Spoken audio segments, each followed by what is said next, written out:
This is it. This begins Consilience, the entirety of this book, the fourth in the projected quincunx of book-length poems. I did this once before for Medusa in this same spot.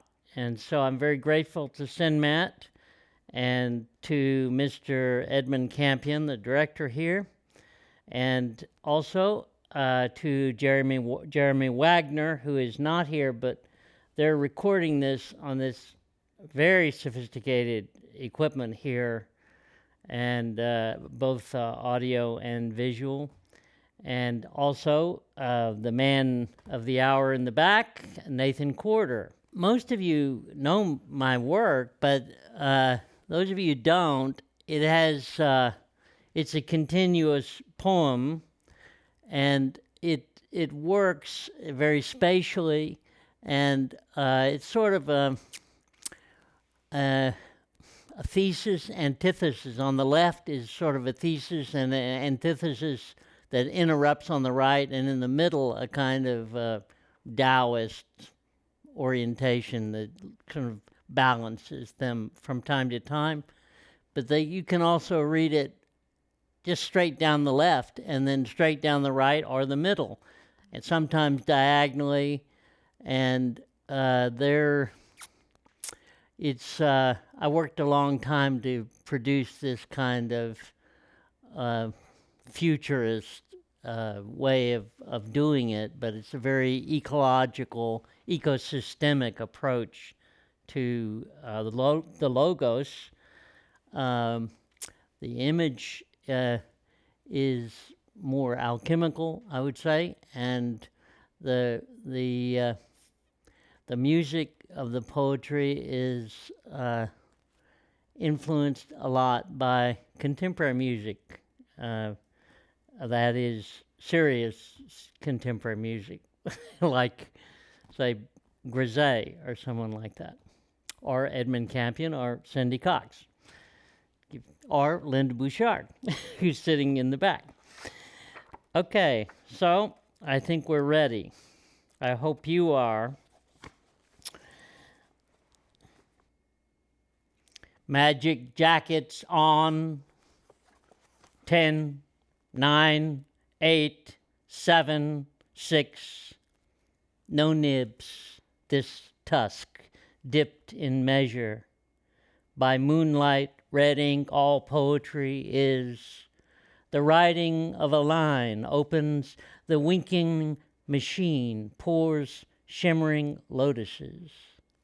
Emerging from the folds, a crystal globe, book of light, or a shiny stone held in the hand. We struggle against coming together. Though to perceive, Kay replies, is limited by the terms of living. Joints dividing bamboo stalks make green shoots happy, and dark wood hum. Allowing for a time a look through the environment, and it is us we have met, an implex of others.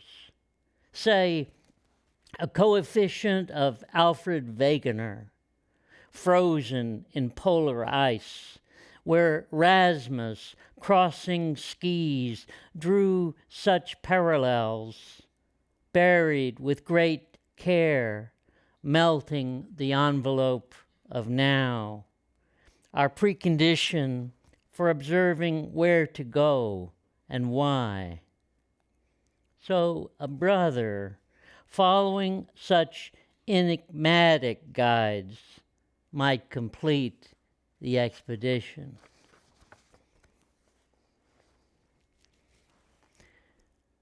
A form of regeneration. No matter how you bite the tail, our lizard grows a new one. Enter one burrow, you come out another. Become like me, and I will accept your difference? Not exactly. The churning ocean grinds our bark. Throw a piece of wood into the sea, it comes back a fish. Now go fetch that suitcase with the monogram scratched off. All aboard! Sail, oar, steam, carbon, nuke, sun, air, water, underground, neuronets, this naughty dread.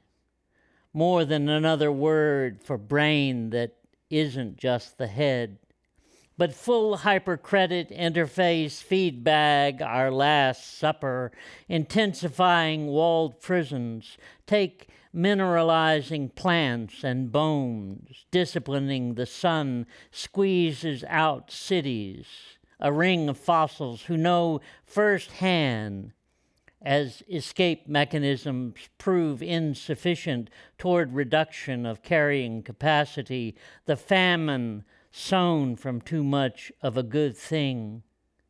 Yea, the conquest machines bar niches, vectoring attendance, shaping not merely the attacked, nor millions forced into brave new worlds.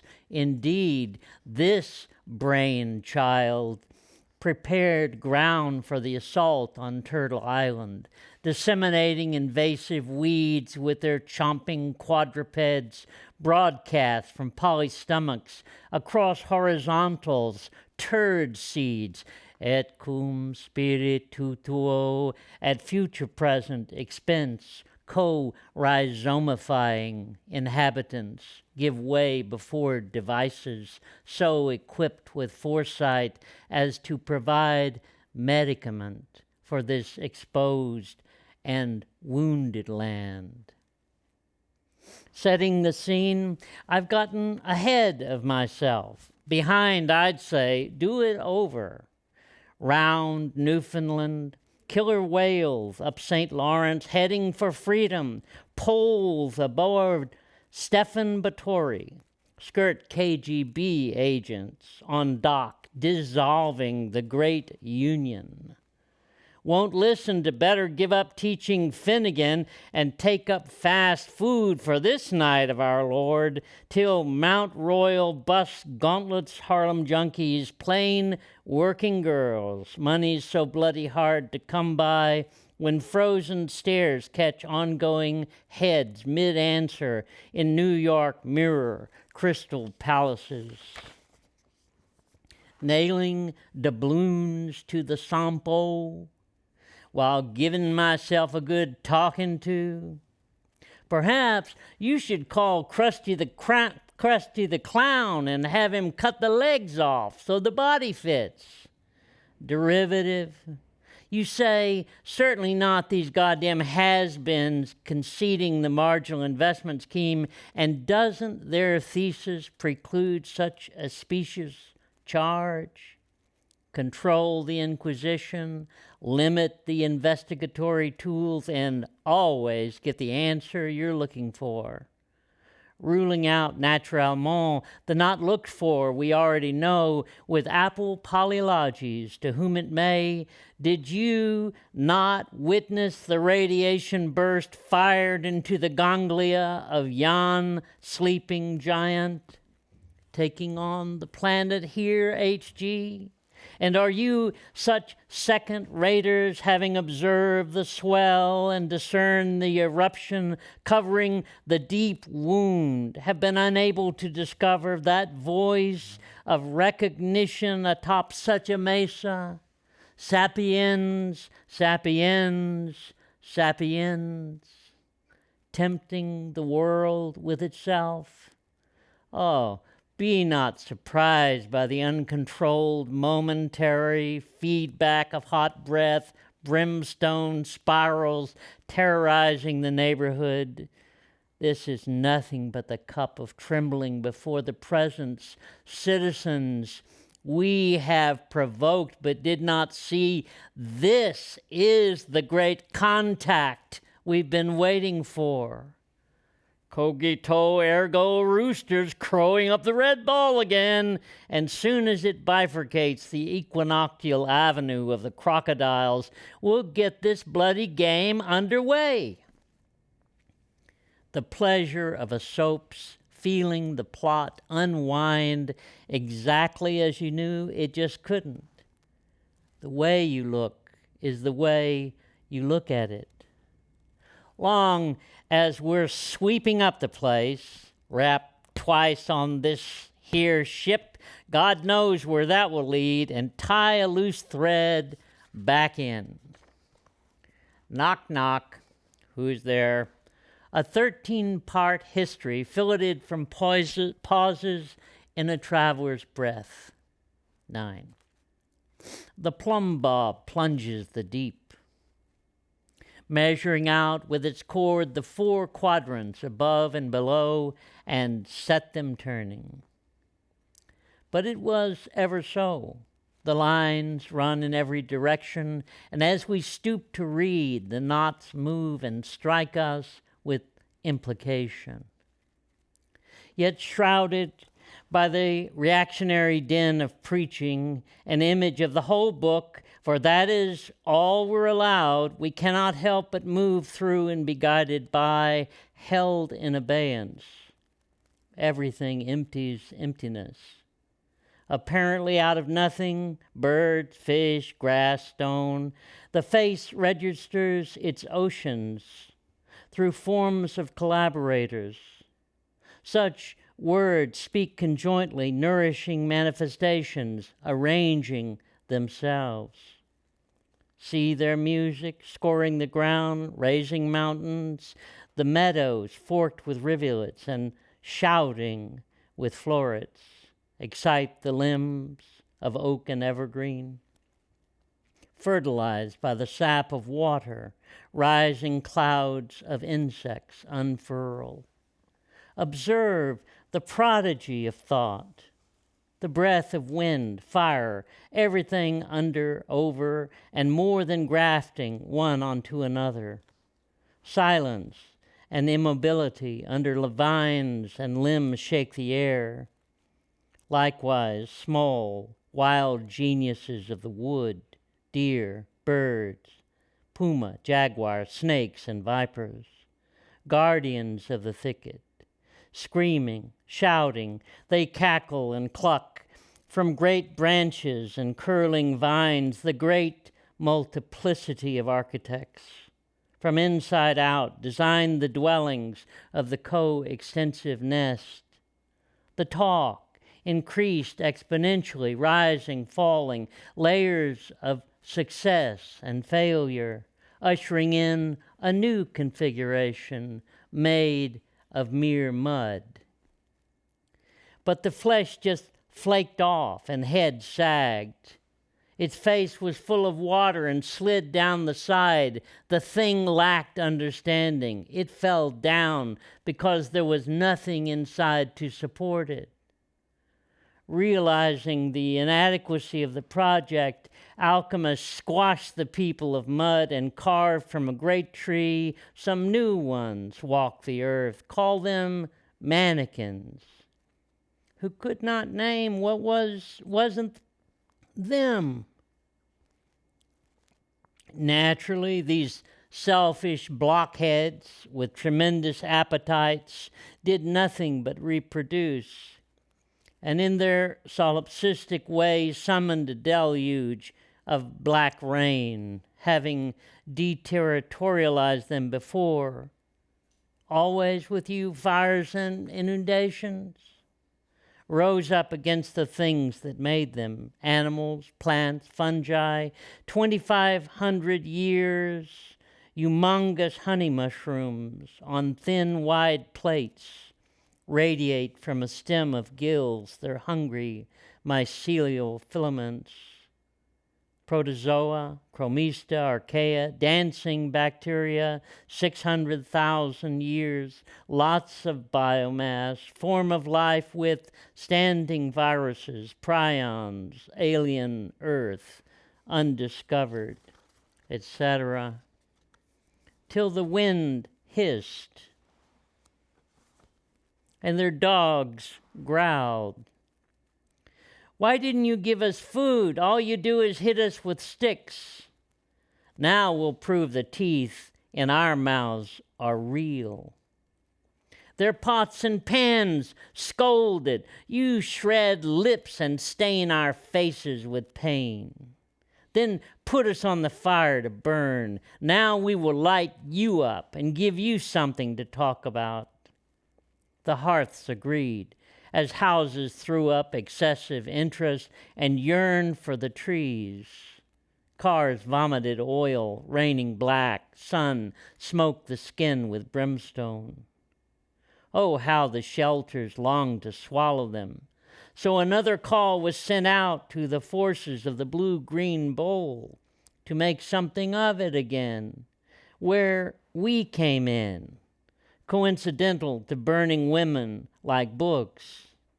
But first, an observation doubled along a curve yonder, one yubeling its nose in the spiral galaxy, and this other inverted via satellite, lensing down on this.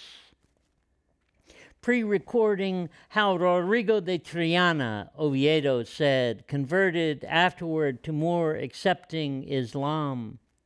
From atop the painted whore spotted Tierra, 10/12/1492, filling C's pocket, who couldn't see but already did with just desserts via Portugal loaded with tobacco, pineapple, turkey, hammocked with syphilis.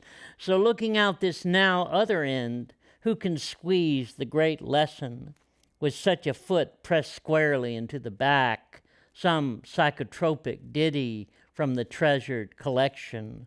Froggy went a-courtin' and he did ride. Even as Roma carried the load, dancing on pilgrimage, singing from the Biennale, chorale, flamenco without fail, Arrocio. Enough now to say things do change, howsoever late, and in addition to our own, we look out of other eyes and desire through many trajectories grouped with travel, but nevertheless figure we must. The territory of the mad has been colonized, and the formerly alienated performance made normal, that special disease, put under control and enhanced through reactionary applications, not merely well-distributed psychopharmaceuticals, bringing disparate areas of the social and personal under continuous discipline. For heaven's sake, when and to where's the takeoff? In the tent, the Bedouins sleep all day long without a peep, then wake up and travel on, and never make a stop till dawn. Now that's a start, for the times nomadic turn the heavens, but most long-distance land migrations have ended, and with them complex collective expression among diverse fields of forces. While from Canada to northern Montana on their way to safer ground, pronghorns and numerous assemblages, single file, 1,000 each, moving forward, back, cosmic standstill, moonwalk, hyperstasis, levabo. The strongest face, deep snow first, stamping down for others to follow. As strength fades, points rotate, and the new courageous engage the terrible obstacle for the rest to push through. Climate change unleashes dangerous water, and new macro forms trigger shifts, ushering unprecedented designs of construction, highway, tracks, fences, pipe, power line, ditches, block synapses in this mind, becoming au contraire, all in a body, with this plowing deep snow to cross the flooding Missouri. Tens of thousands will not make the crux point where for 7,000 years ancients wet their whistles digging char pits In the stretch, two rivers funnel into a narrow strip, now subdivided. In the stretch, two rivers subdivided at Highway 191 with barbed wire flanks. The herd risk the middle way, hurtling through the bottleneck as cars, trucks, gas fields, semis run them down the perilous corridor. To taxpayers' annoyance, kindred souls have built a thin overpass just for them. Certainly, a testament of grief will come in handy. Walking the garden after losing a friend, looking round, there's nothing, not a flower. But for now, long, deep lines of this book can still be read. A memory theater of sorts, as take your protein pills and put your helmet on. Me and you play 10 seconds to the moon in our cardboard Friendship 7. 5, 4, 3, 2, 1. Blastula! Guess there's no asking if I can just leave the crap behind. Coevolution is space exploration. Nor getting off the planet, not taking it with you. Things split to stay together, something else, and just take my winnings. Conducting past lives, the sojourner experiences the polymorphous perverse. Fed by a want of feeling, howsoever ruptured, the line rebounds various intensities, but to what connected? Not X+1, but always whole among holons. Nested implexes, a consortium of souls, folding, enfolding, unfolding, refolding. A cartography of beginnings, full of creases, of course, a book of thresholds, not to say the sound of two hands, nor a train, not train always. Listening for what's mine. I am Jesus crust, chewing maps. To become many others whom we encounter does qualify us. These notes lean out to undiscipline the audience, the final arbiter of consensual truth. What S calls the living history of the poem. Meanwhile, the panopticon of the concert hall, where the audience isn't, incarcerates the third ear with stellar whispers, magnifying addiction to the banal, subjecting ecotropic urges to the business of individuation, even as the glyphs, in contradiction with crossing limbs, say oscillacles compressed from a reptile's jawbone, offers an autopoietic ear to enliven the attention and thereby release from bondage. Following a passing train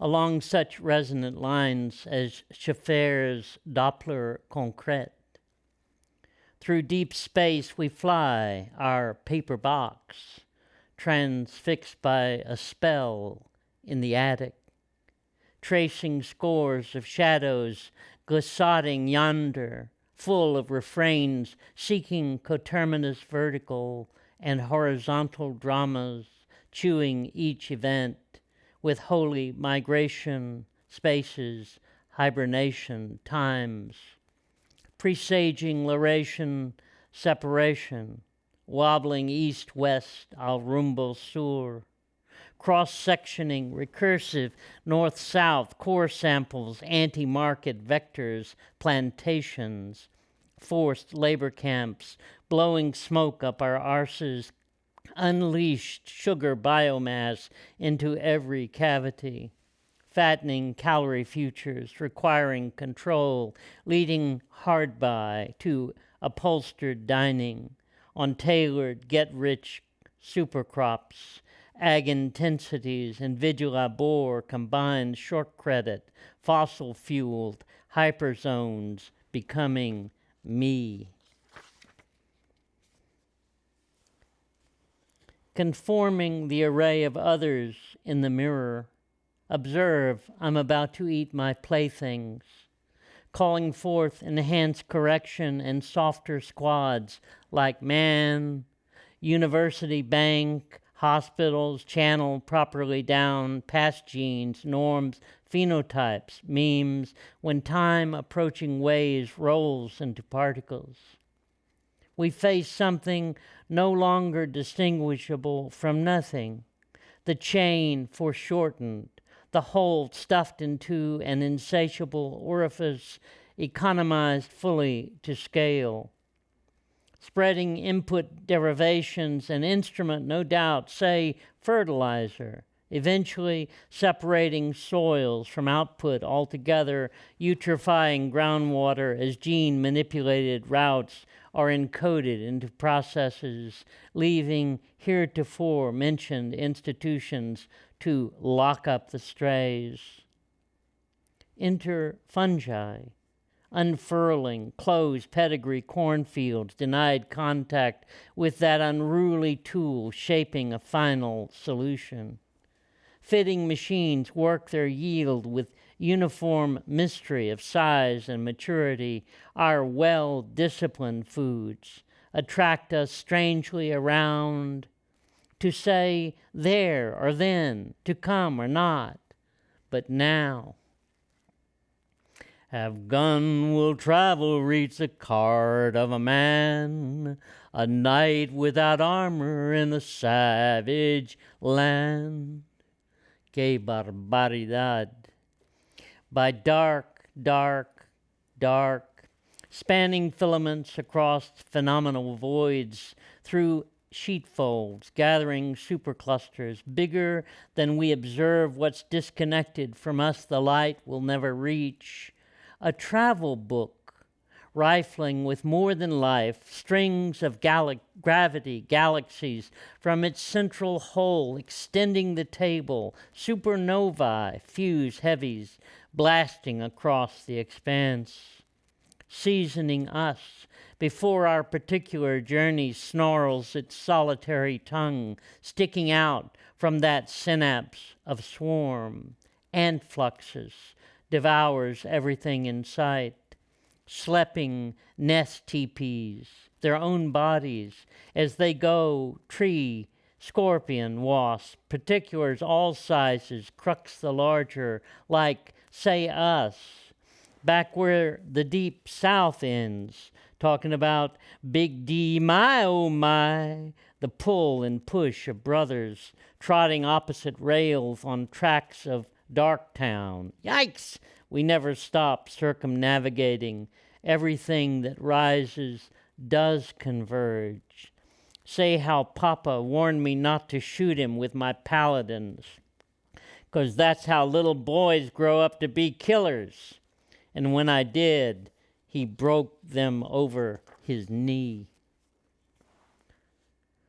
Rhyming with the day in your East Texas woods, visiting black actors waxed eloquent about history and beauty round these parts, where the sounds of many, including that pileated bird, not to say peckerwoods, have so much to say, I tune in. Even now on the movie screen, orators riding the train along the life-filled swamp of many voices, which Governor Robin Hood tries to silence, stealing from the commons and giving to the rich. Such as a catcher among dogwood, scissor tails his lunch, recounting a confluence. Gitano and Huichol, maybe, everything at once. Snake the gypsy surmises 10 mini cats, each the size of a digit, come out of Ganesha's ass. That remover of obstacles was one, rendering 3 days fasting purification when all was said and done at my human being initiation. That grinning face with vertical smile was all I looked up to, because clowns fed up with my sanctimonious talk to leave the vulgar out of practice taught a lesson for good. Cheek by jowl, enfolding, mouth with a snout closer to an elephant than a shrew, recurrent, or is it one damn thing after another, through Prairie Chicken, Dallas, back again and again to Pineywood, country visits, your pond freeze from bondage, the skies carry away on clear wings the cares of the world. But strange to say, the brothers hadn't noticed, territorializing another me to run the copy machine. Till the night we both dreamed taking a ferry to a dark, confounding wood where one occasionally pauses to smell something, or conflating the top with bottom to reach down and touch the soil. What was wanted to convey by this, we asked, before receiving our sentence? A Buddha when a Buddha's needed. We figured to keep from trying to have what isn't yours. The line folds a Ouroboros connecting the ground with his lotus. We still went our separate ways, till you returned only to say, even in this we split conjunto after all. Sigbros reconciled, driving, wolf trip, upside down, floating in Algonquin skiff mirror. Leading to a colony serving hilaritas, another remover of obstacles, in the form of twin dung beetles, dervishing grass just for us to unwrap their connubial pelestration gift. Then down Hill Blue Billy's ghost guitar, down back off Deep School Elm, picnicking the knoll, caught in slow-mo, an exploding bullet, punctuating trips Atzlan, vortexing west, adulterated heat producing the line, is anything untarnished by our thoughts. When the top blew this lake, a shaman only may look into its death most certain. From ashes snowmelt rose, giant sequoia holding their grip for dear life through los senderos que se bifurcan. We fly our cardboard capsule, framing mountains, valley of gods, toward monuments sublime, unreal, and still want some way to get an edge, but call hither or go yonder. There's no going, not staying put, no getting, not giving. Telegraph ease, goings in one round, this itinerary drive about, stop, only doing makes it new Merryweather, no walk, but American road trip, stop, a circumlocution of states, north to Ashland, Lear, looking in that terrible under beauty crater, encouraging Polaris, not without falling back to Columbia, raft, gorge, drive west, stop, friendly yurts, hug, polymore verse, tide pools, speaking of this intercalary, how we are, meshes, diurnal up and down, seasonal fluctuating habitats by temp, salinity, oxygen, variable borders of becoming, many kinds, intertidal glots, cyclically replenished, with governors of nutrients, sun across the wet layer through polyzonations, beneath volumes, varied depths, diffuse color, texture, many-tongued, lalanging sangas of transcoherence, whose directive to pay attention through proclivities of denial to cosmologies of morning stars above, that is, below. North Pacific gray whales illuminating this manuscript, feeding grounds off Sakhalin Island, migrate 14,000 miles down to Baja and back, sliding the lens, exposes hidden events and situations in the splash of tide pools, constraining elevations, bake in the sun, suffering winds, barnacles, lichen, hard-shelled, crab oyster, black turban, hold firm to upper stories, limpets, mussels, sea lettuce, remembering well, interlopers, longitudinal transgressors, quick change artists, working cross purposes. Through twice covered midriff, surviving wave action, sea palm, rockweed, invertebrate algae, sheltering nudibranch, anemone, longitudinally fissioning, sea stars, chitin sponge, 10,000 BP, lots of Sims, refuges of coralline, dead man's finger, honeycomb, castle worms, gooseneck, low abalone, cucumber, whelk, purple urchin, hermit, sea hare, wavy, top on the bottom. Each varies with the change and attitude of lean. But can every between hold such sense as these inflorescent pools to knock us out of joint and make us understand where we came, we are, we go? Meanwhile, sea star die-off reverberates the coastline. No adjustment of the spiral faults can cure. Urchins to the south shed their spines to begin a dance of death.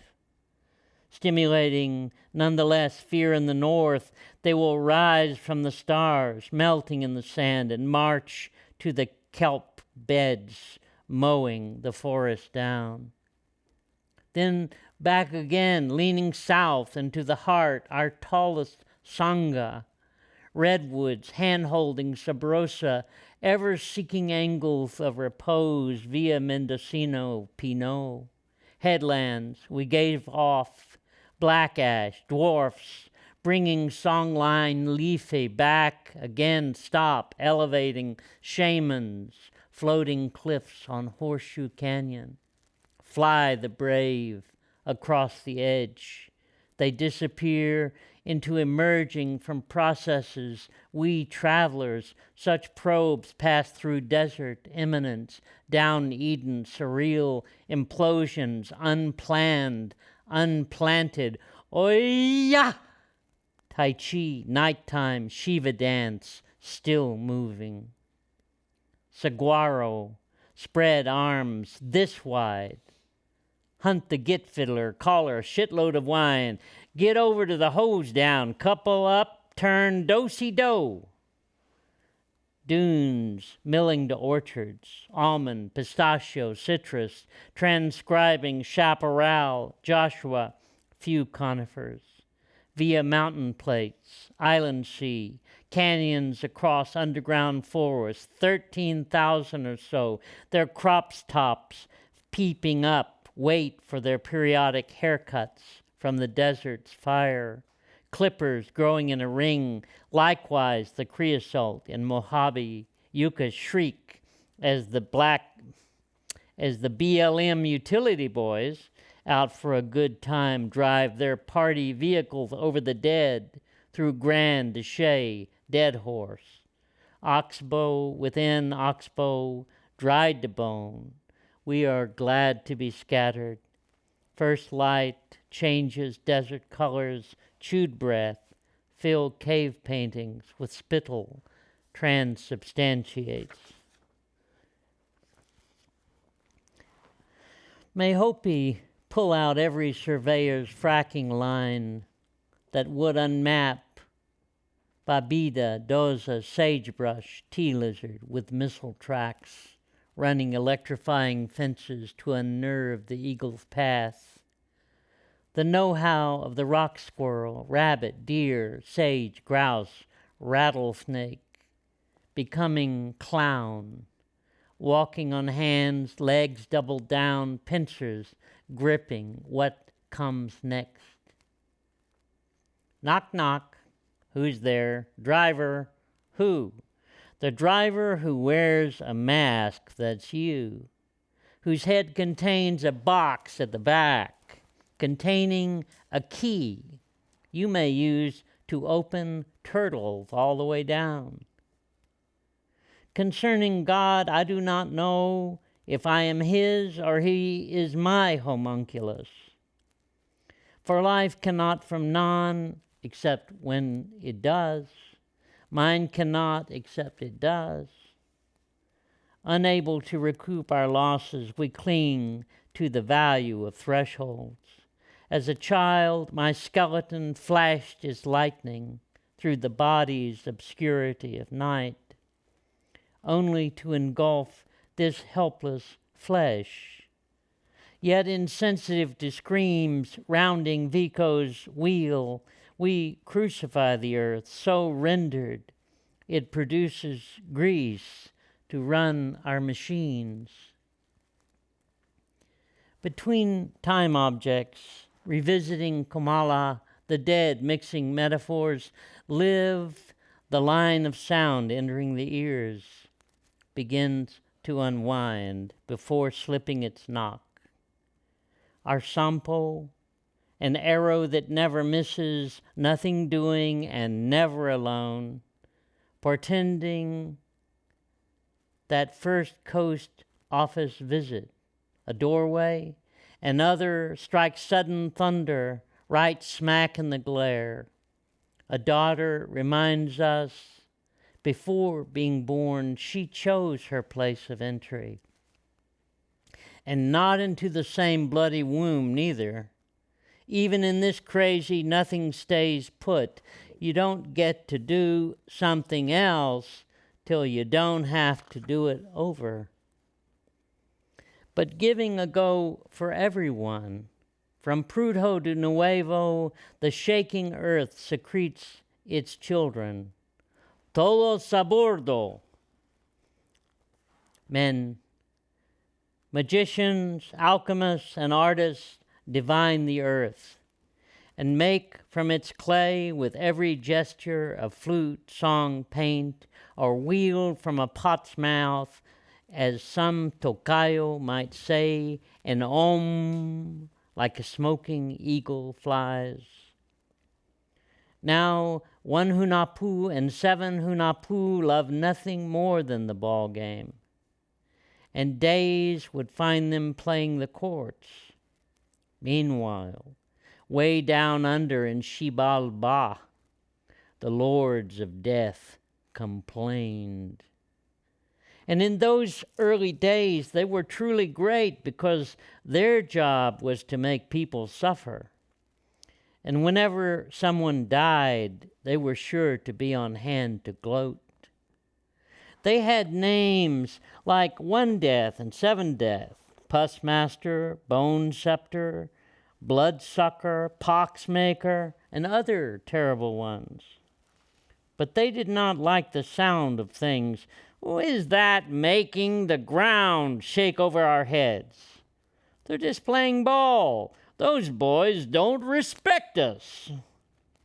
They wanted one for themselves, not just skulls to play with. They wanted gloves, masks, all the accoutrements hard by. The keepers of the mat, the messenger owls, in a flurry of wings flew out from the dark zones and alighted on the ball court called the Great Abyss.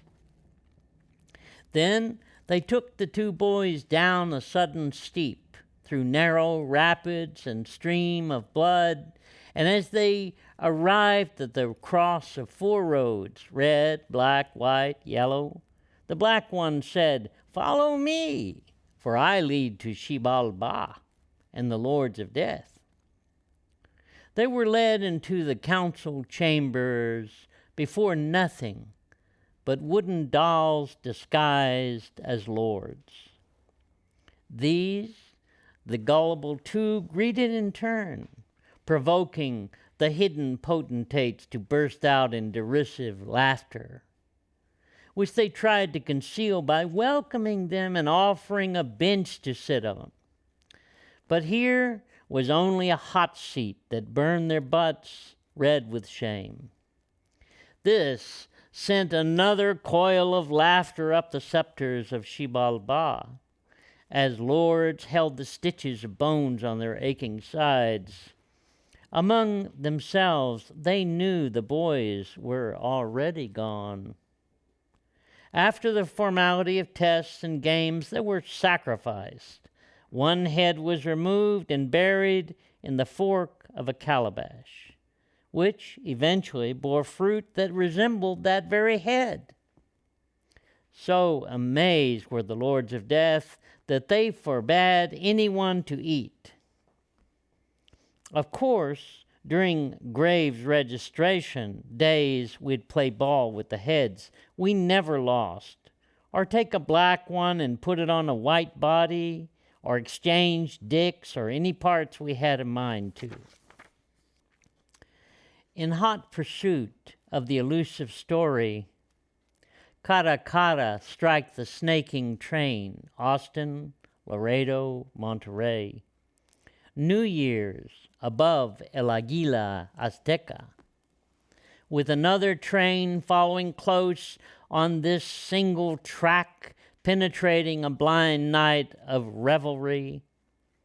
From our caboose, a stinking, drunken, ichthyphalic devil of a conductor shoots pot shots at the nearing locomotive racing far too close. No se puede. The only thing you'll catch is the crabs. Tu puta chingada. On into the mountains at that unexpected turn. To anyone with eyes wide shut, our train lurches, strains, and bends on its feeble axles, only to be rammed from behind, venting a hiatus of disbelief lasting several centuries. The staggering train staff, shaking now in their cups of black coffee, sweat the way through gauntlets of inebriati, looking for a fast and strategic exit del diablo loco manejando esta flecha de la muerte. No hay problema. El payaso con las pistolas yells in a feeble attempt to comfort the uncomfortable and mask his immitigable guilt. When my plastered, tall friend, no doubt discombobulated and staggering out from having his body, not to omit head, smashed up inside the miniature WC during the quasi-train wreck, unleashed a barrel of port into my ex-boss's face, and then sashayed up to the heretofore named official and triumphantly mocked to wide public approval, "No hay problema."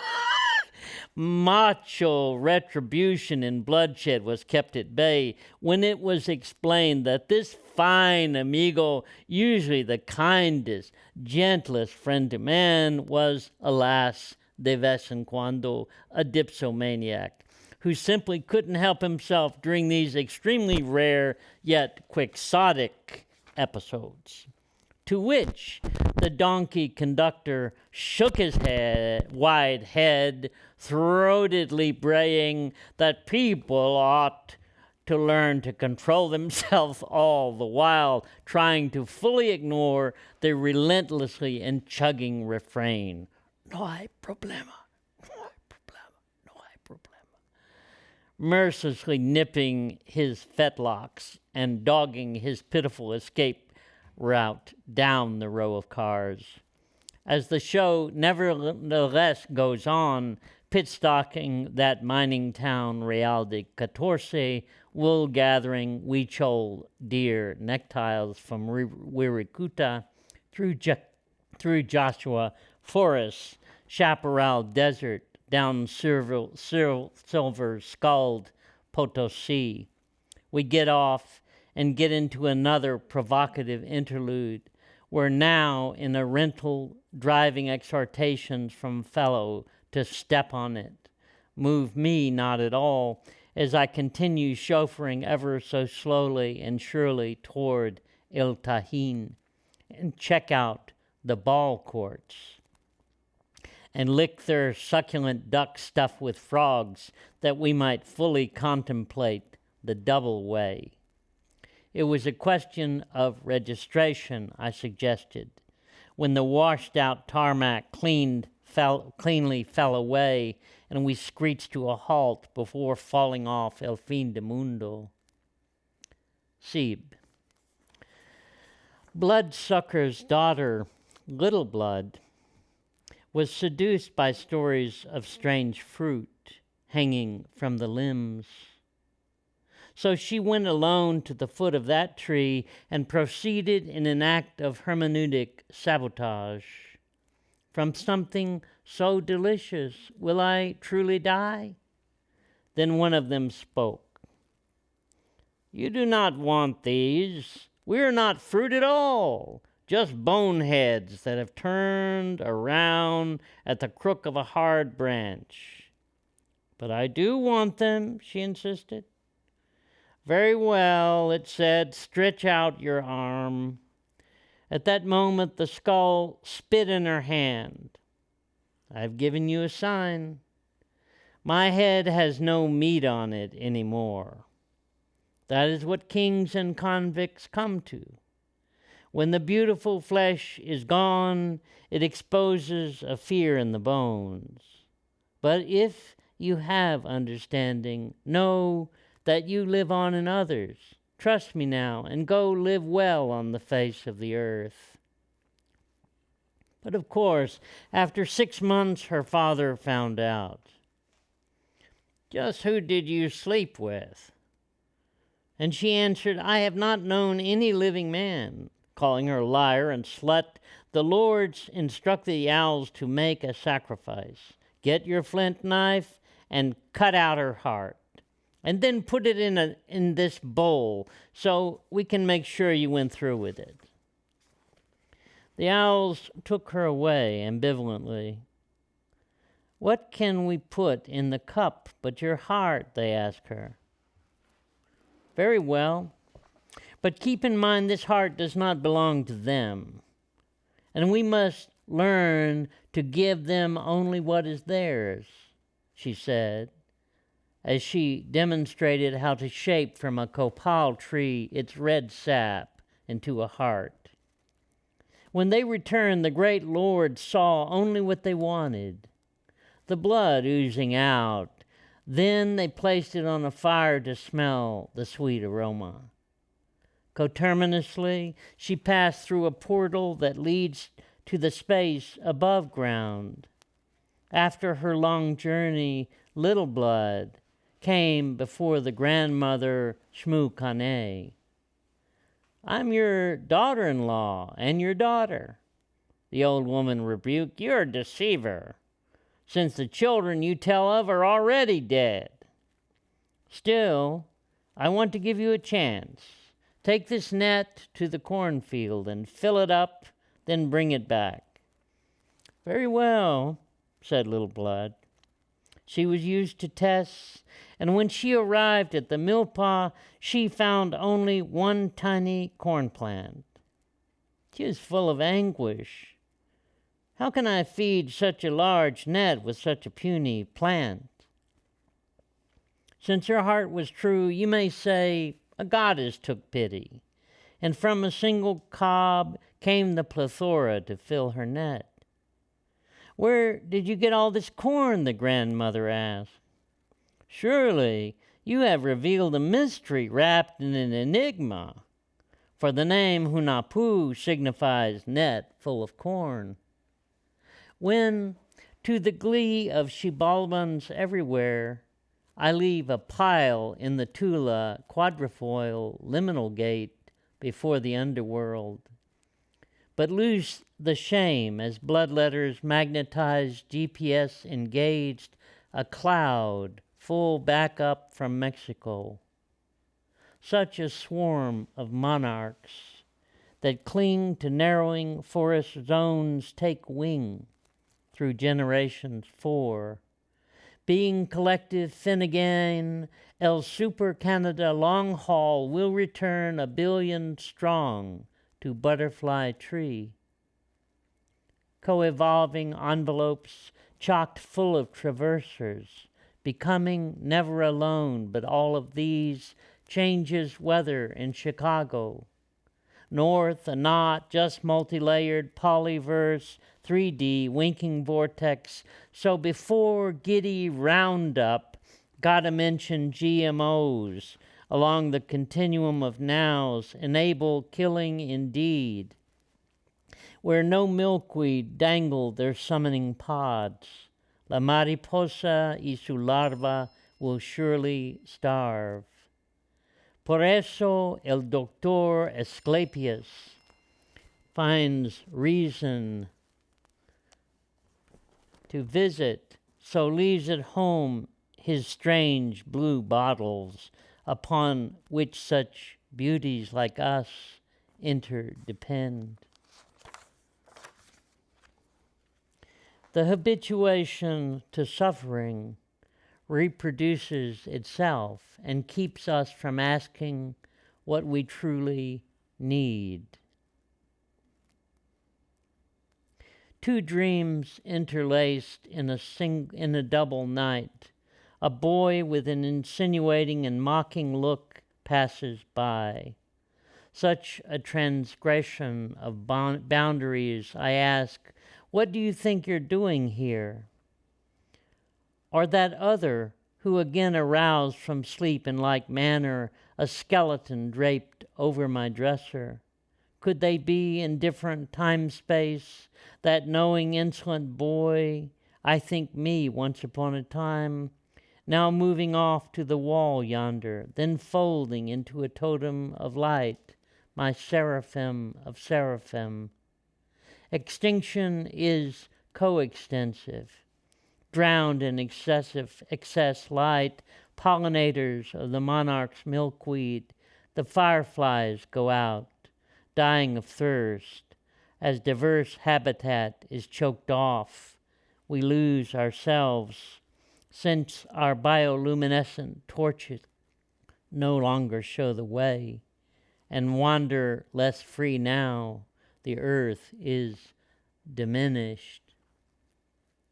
Then back on track to La Cuna grinning momias y la monja de San Miguel, circumnambulating La Catedral de los Indios, sloshing black waters just for a sit-down at Café Tacuba.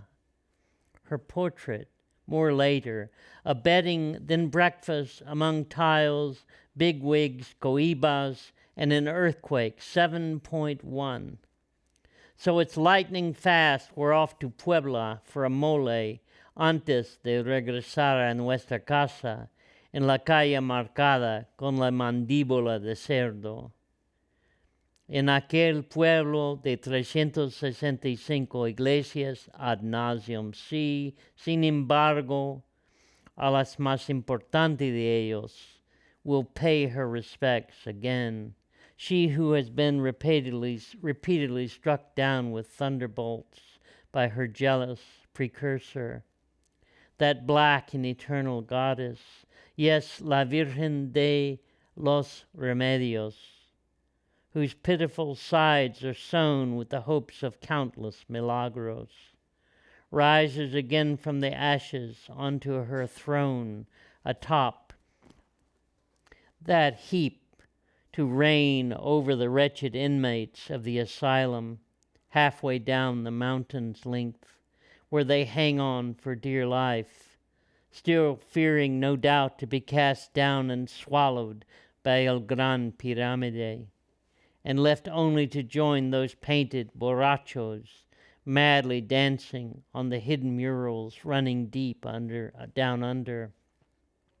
But for now, along with that colossal head lying at the foot of this monstrous implex, they seem content to bug out their eyes in disbelief to watch flying dancers with cords attached to bellies and arms spread, feathers burning like descending spirits, unravel from a single pole.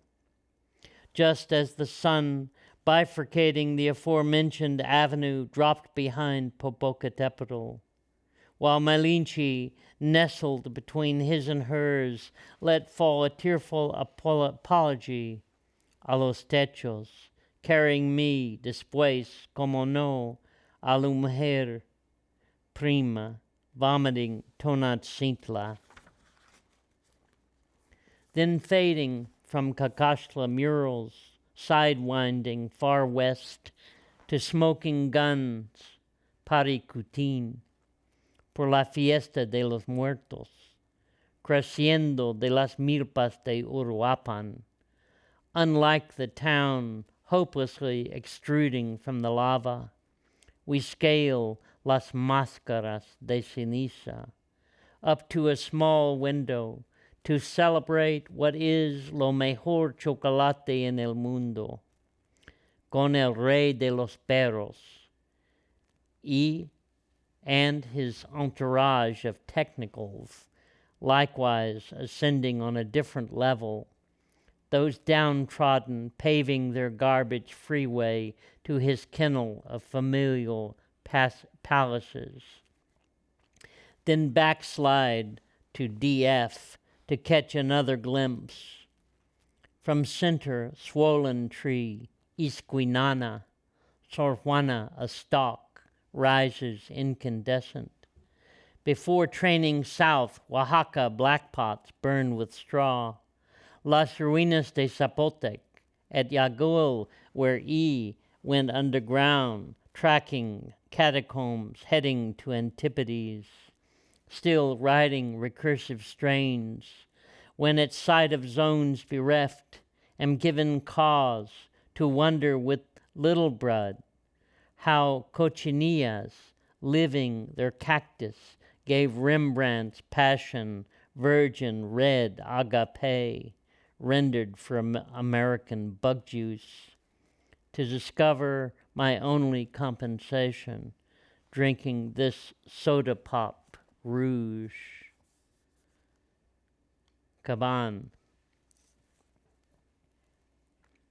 A crack of thunder on a mountain top, moving earth, the second twins, Hunapu and Spalanque, came swiftly into the house. After that, nobody could sleep, though eventually they told their grandmother what their work would be. Do not grieve for want of food. We are going out to sow and tend the milpa. Then, after sinking their mattock in the ground and laying down the other tools, they rested, as the tools began to work by themselves, clearing ground, felling old trees, getting rid of troublesome thorns, and tilling soil. The crops grew like magic. That's when they taught the mourning dove to climb to the top of a great tree and sing out if it saw their grandmother bringing the lunch. That way they could pick up axe and hoe and pretend to be working.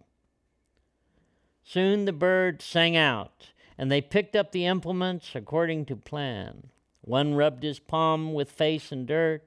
The other poured wood chips on his hair. These magicians really looked like farm hands. But they got a surprise when they returned to the field the next day. The work had been undone. Everything was just like it was before they started. Surely someone had just cleaned their clocks. Who pulled this trick on us, they wondered. So that night they hid out behind a bush to see just who the culprits were.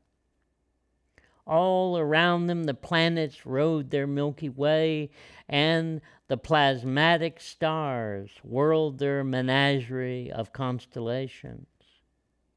That's when the animals hiding within came down to the milpa. All of them, small and big, descended, puma and jaguar, the deer, the cat, quatamundi and rabbit, began to gobble everything up.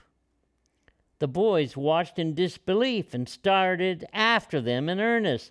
Of course, Coyote slipped away, his unruly tracks shadowed by the badger. The bird, the peccaries shuffled off, escaping by the skin of their teeth.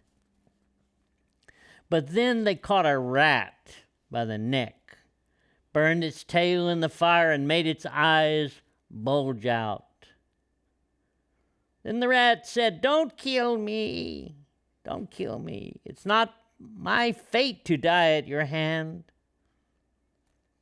"Then tell us why you and the others keep devouring the crops." All right, the rat emoted as they kept squeezing its neck. "It's not your job to tend the field. You're not farmers. You're ball players like your fathers before you." The boys were delighted to learn that they were not farmers. They danced at the news and said, "As a reward for this, and doing one more favor, O rat, your food for all times will be the corn, the chili pepper, frijoles, squash, y chocolate." So the rabbit climbed one of the rafters of the house and chewed through the ropes, and the ball game equipment tumbled into the waiting arms of Hunahpu and Spelunky. It was in this way they discovered the mysterious and wonderful rubber ball. Winding on a la mesa de altar y comedor, past chalk mules in different expression, over to the Caracol Observatory, I consider a strange unity, reading lots more from the train, taking in Tikal, Yasha, Palo de Giote, liquid amber, more cacao, pataste, water lily, ceiba, sacred bud. Está lleno de nuestro corazón de copal y pom. I reach into my pocket's emptiness and find instead your picture. Understanding the importance helps this Moravian brethren with cob caught up in hand chew the fact. The lords of death defeated the first twins because el corazón solo no es suficiente. A thought that excited memory, projection, transformation. To reiterate a new set, con mucho sabio, et nab. With great pleasure, they went to play the game, the one that takes place in the center of the cosmos and reenacts the telling of the skies, where stories come down to greet us, which some say we put up there first, but Vico intimates that things tend to happen again and again and again.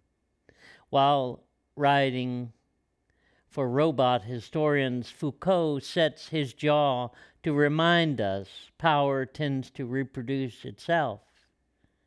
In any case, now, deep down in Xibalba, the lords cried out bitterly, "What's that noise? Who's playing ball on top of our heads again?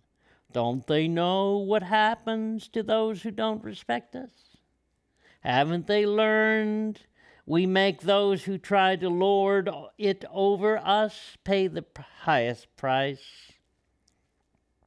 The messengers delivered their instructions. "You tell those boys we want to play with them." To poor Shmukane, who could think of nothing but flint knives, for she grasped at a secret knowledge, heard once before, and she knew also that this message had to be delivered to her beloved twins. Still, she thought, time being relative, she'd take matters into her own hands. She took up a tiny louse and said, "Oh, my little one, I'm going to put a word in your belly to take off and deliver to my grandchildren at the ball court far away. You tell them to go play with the lords of death." So this is how the lines are drawn and generations connect. The grandmother looked satisfied as the louse trudged slowly off. But things never really happened singly, for the louse naturally came upon a toad. "You seem to be going nowhere fast," said El Bufo, the toad. "Yes, but I carry an important word for the boys," answered the louse. "That's good. But if you let me swallow you, perhaps I can carry that message faster," the toad said to the louse. The louse agreed, though somewhat reluctantly. And the toad went on in that self-satisfied kind of way, not really hurrying. He came upon a snake.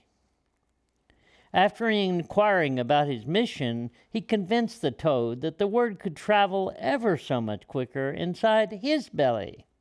Of course, as the snake moved along, he too met a helpful creature. The falcon told the snake that the word could be carried in his stomach even better, and that message delivered straightway.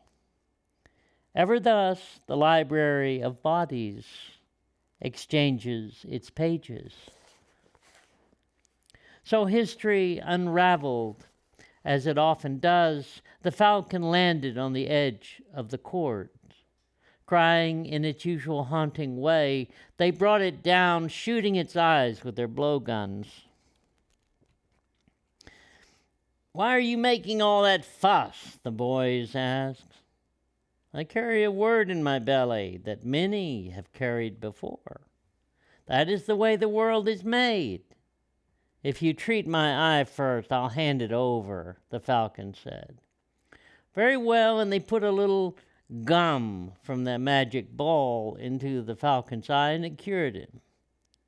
That's when he vomited the snake, who vomited the recalcitrant toad, whose back the boys had to crush to encourage it to give up the prize. Even then it tried to yield only a little spittle.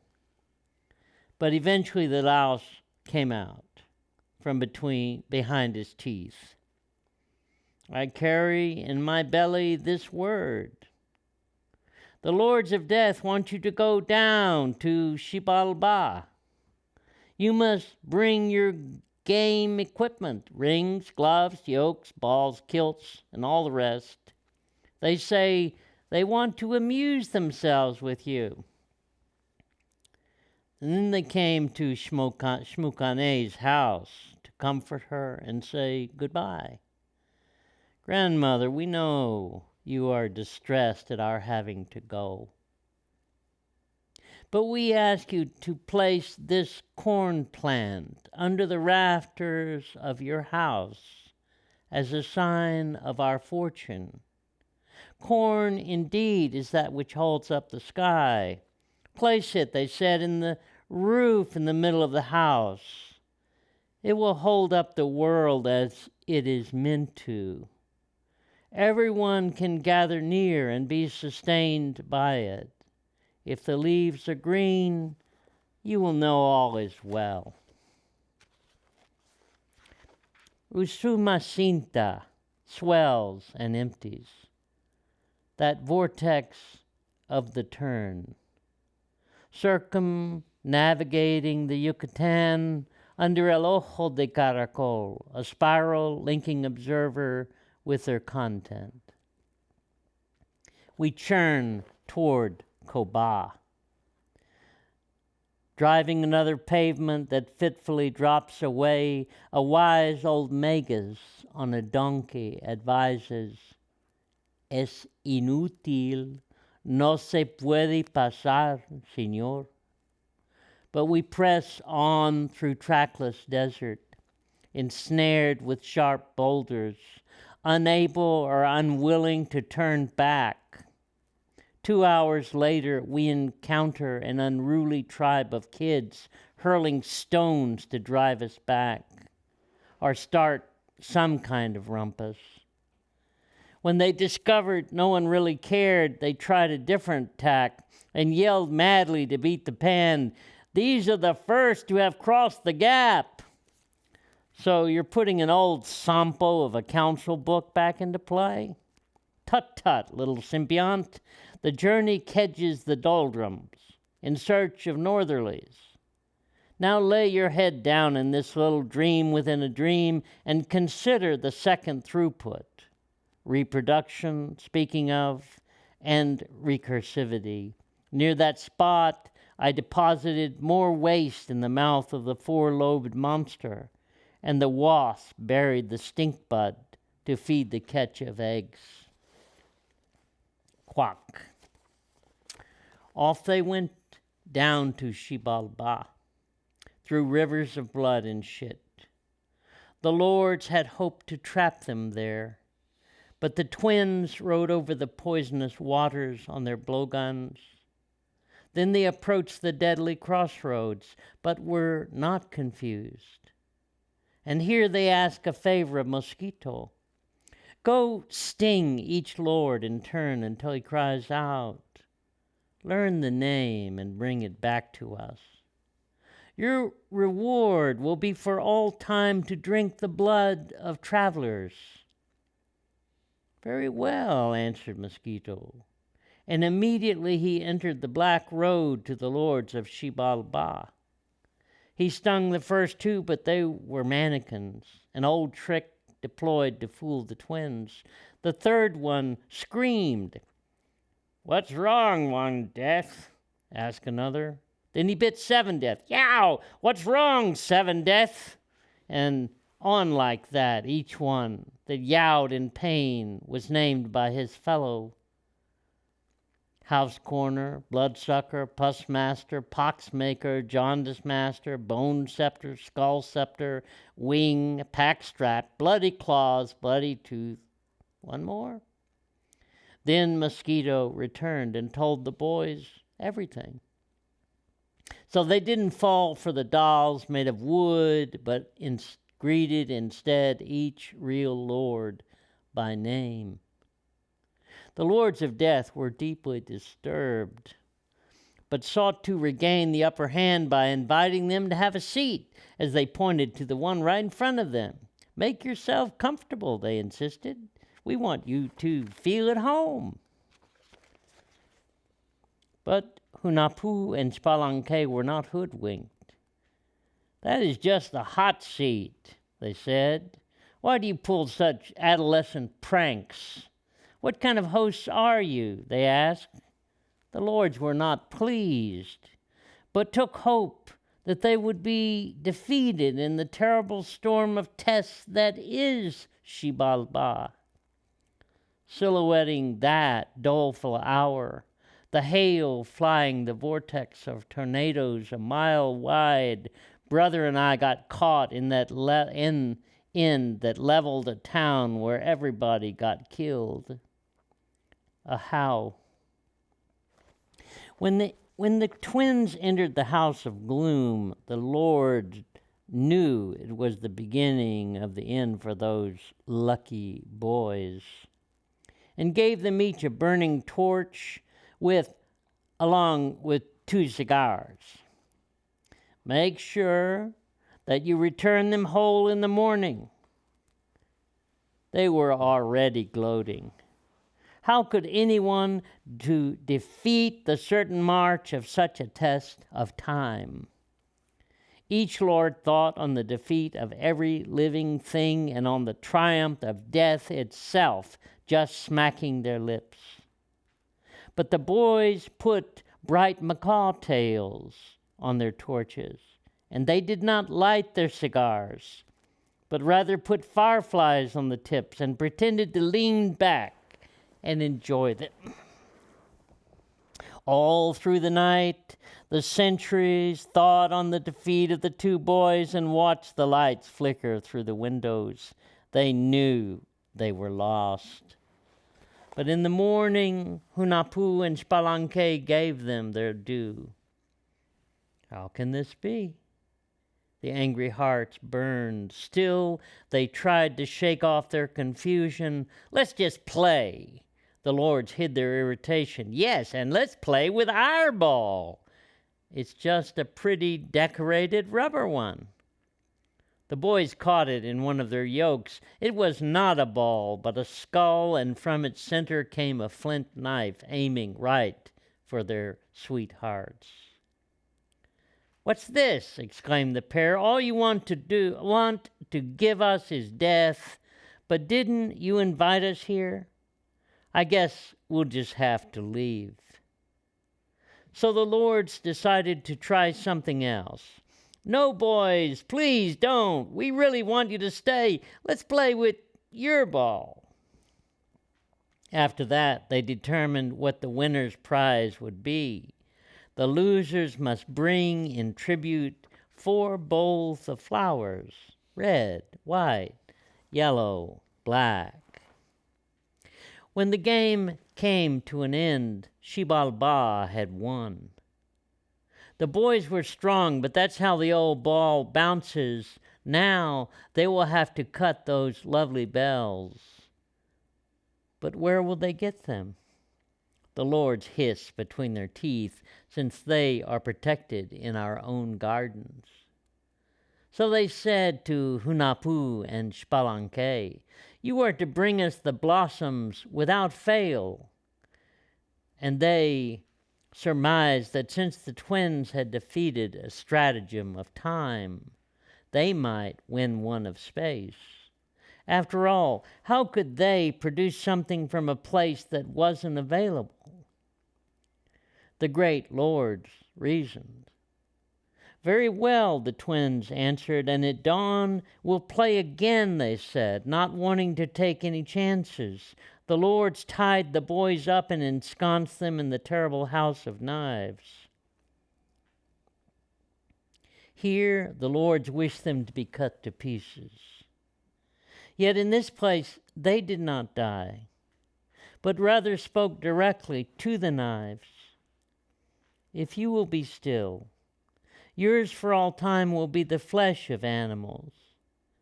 And with this thought fixed in the mind, the razors moved no more.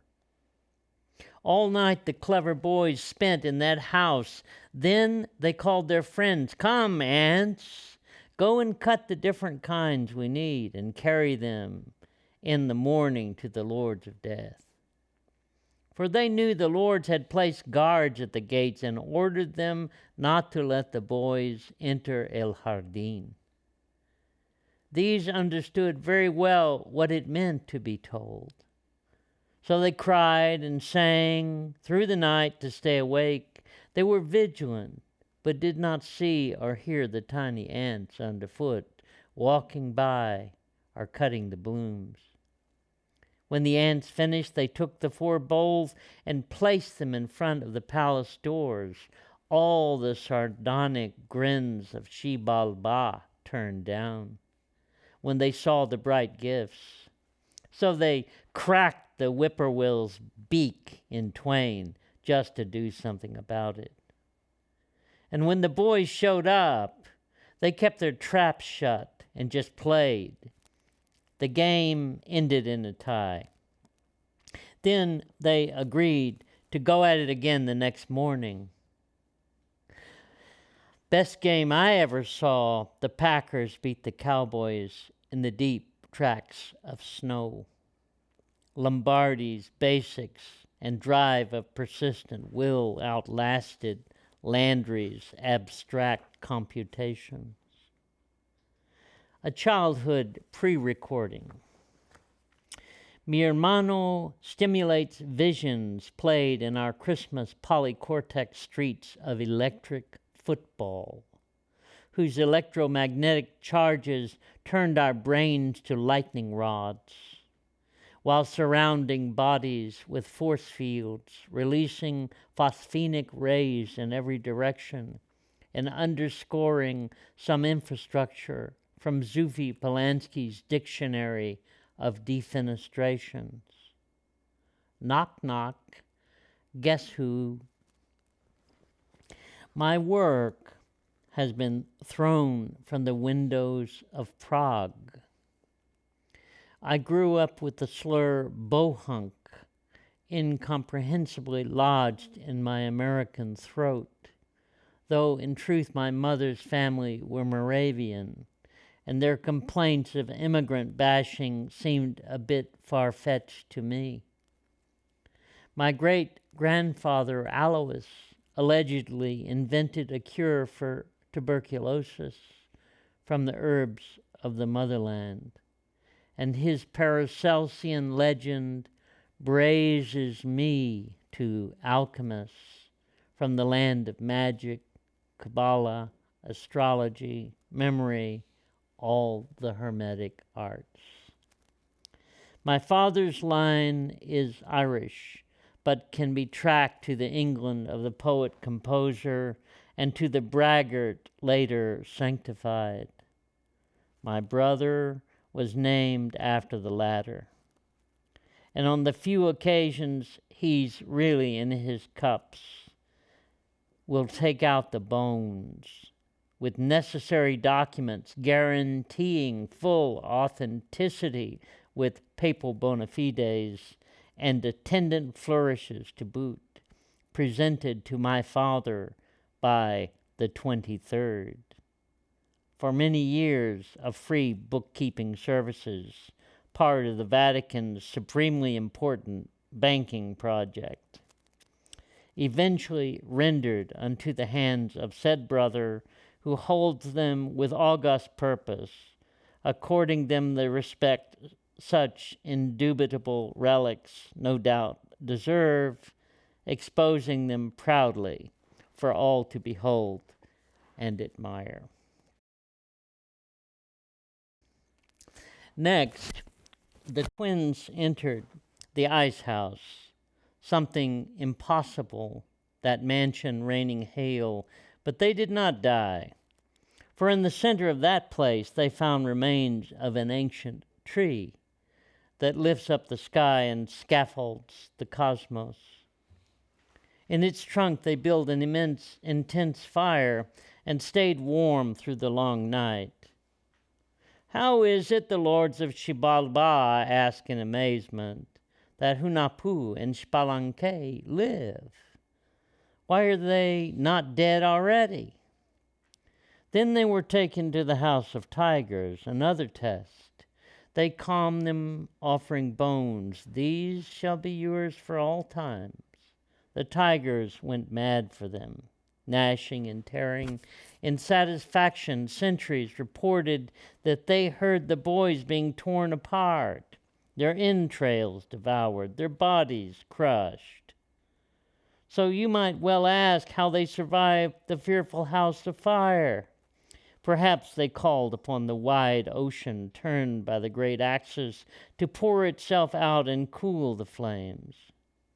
But in any case, only the hearts of those terrible lords remained to burn.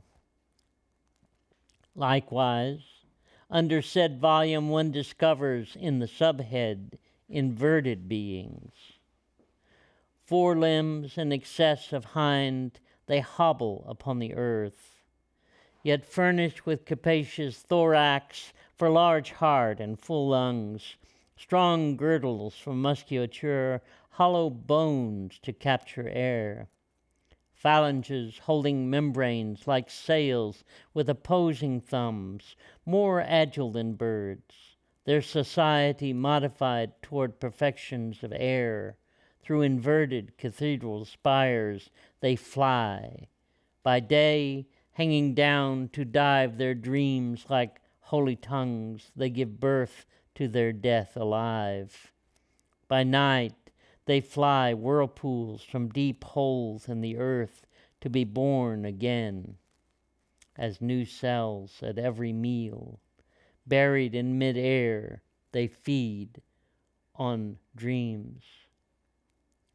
Returning the book of collaborating segues to the mise-en-scene, in short, they were put in the house of bats, mere snatch bats of claw and tooth, sharp as knives. All through the night they fluttered and squeaked as the boys tried to sleep in their blowguns. Then the crafty bats went silent, but one stayed still on top of them. Hunahpu, is it morning already? Asked Spelunky. Perhaps I'll just take a look-see. Waiting near like a crocodile biding its time, that terrible bat snatched his head off. Again he asked, has it dawned yet? But Hunahpu was not moving. Where has he gone? Exclaimed Spelunky. Ashamed and disgraced, alas, we are certainly defeated. Indeed, such were the feelings of all the Shibalmans. All the glad tidings reign. Yes, sure am I. This will all, like a proper snout, fold, knots of thorn lashed into crowns, the entrails of men, hair of Medusa, nicely back in. Thank you for taking a complete stranger in your bark onto Atitlan. The new walls would have broken my heart not to have followed the chanting lines of fire into the cave opening of earth, just at the end of the world when the bones are planted. Still, at Antipodes, having fattened their tiny bodies, black poles leave Nova Scotia behind. Warbling 3 days and 1,600 miles over Atlantic waters before earning a Caribbean rest, then flying south to Colombia. Well put, and a joy to spend such strange with strange as you. Knock, knock. Who's there? Never caught your name. Werner Herzog. No kidding. Won't forget that. Same as one of my favorite romantics. My sister-in-law played cello in a couple of his films. Yep. Like I said, that's me. Which gives another stretch of yarn to that time I followed some wheel tread in the mud, only to see extrude the physiognomy of Somoza selling paletas on a back street of Managua. Nieve! Madly running this way, that, Zed in 2 knots, the cassowary leaves tracks only a shaman could read, but lets us know he knows he hasn't a clue. While Tori plies Consilience via bidirectional memory pith, leaping poetry, just so I'm right back on Beaver Lake, full of vinegar, late night, boating, while Sigbros scuffle at either end. Caught in the middle, someone doesn't understand we're really only skidding as you dredge some intercalary flashbacks, giving us a well-deserved drenching from some other deeper waters. Life imitating art. We placed a mirror on the ground, laying a fish upon it, and watched it swim through the cloudy skies. Likewise, with crown tilted at a friendly angle, legs up, I was observing the broom grass and goat weed thither, when the sound of engines overhead brought a wind that sent them supplicating. Down below, the inmates were holding one another, not as before. The chandelier swirled and creaked. A feathered hat blew across the field. The building began to collapse before we heard the explosion. Everything got slow. I saw the shock troops storm the beach. Later, a drunken soldiery, Victorian under this cratered moon, went scot-free. Unreality lifted its windy head and bulbed out on the sand and rockscape. I felt a little like Mephistopheles in the window, and I felt a little like a hurt puppy and a clown when the game is blown. The next minute passed. The gang began to spin as in some bald mountain ritual of witches. Someone was going to get burned at the stake. The room bounced and tossed. Ogres set up 9 pins and began to bowl. A bull's teeth crawled up its nostrils. Paint boiled on the ceiling and bat-like attached to my hair and denuded my skull top, hot freezing a small patch, now cold forever. Mouths open and closed. A pyramid of human form slanted, its conglobed lamp teetering on a point, swelled and dropped. Bodies grew gigantic and distorted. Space swallowed a fat, elongated arm. 5 fingers wriggling through midair. A top began to twirl. An eyeball lost all hope. Stairs climbed up the wall. The building turned inside out. Guts slid out from the cow's belly. A giant raised a knife and cut the roof off. Rows of bombs exploded, and ghosts grew up and stretched their limbs.